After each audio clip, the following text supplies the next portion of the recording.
Hi-ho, Stampers, Deb Valder here, Stampin' Up! Demonstrator, and today I'm going to show you how to do the In the Shadow technique. You'll see that there's this little train right here in the front, and if you can see it, there's a shadow in the back. That's not the shadow from this, it's actually a stamped image on the background. So let's get started and I'll show you how to do this. I started off with a card base that is 11 by 4 1/4 and I scored it at 5 1/2.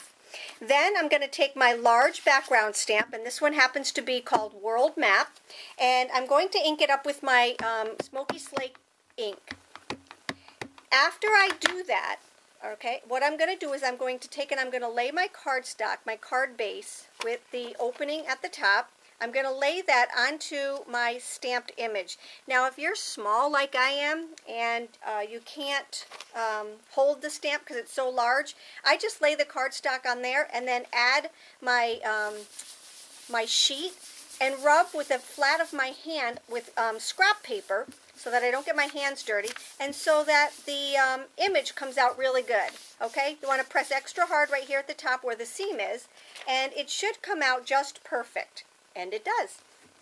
Okay, so here we have our card base, and the next thing that I'm going to do is I'm going to add my black piece of cardstock, and that is going to be my underneath piece. That's going to be this piece right here. So that's just going to be my outline piece, and I adhered that with my snail.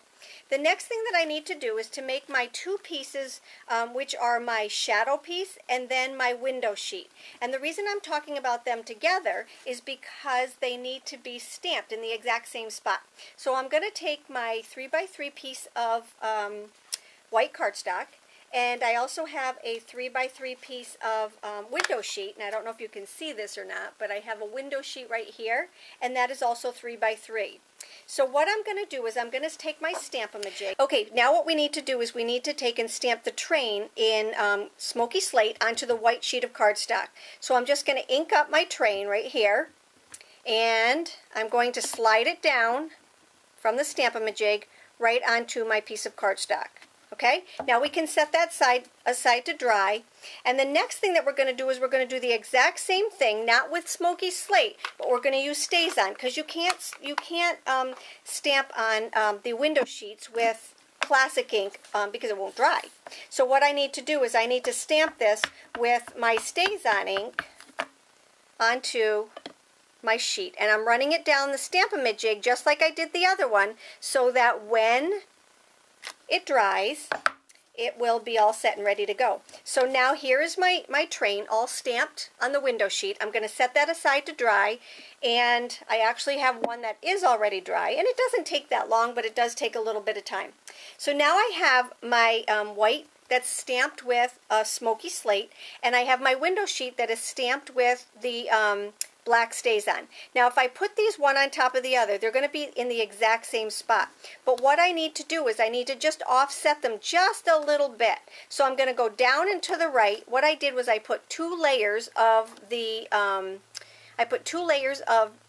dimensionals on here, and when I use my dimensionals, what I like to do is I like to just run a pair of scissors up the middle of them so I can get half dimensionals. And you do want to use half dimensionals because when you put them on here, you don't want them to show through the frame that we're going to put on in just a little bit.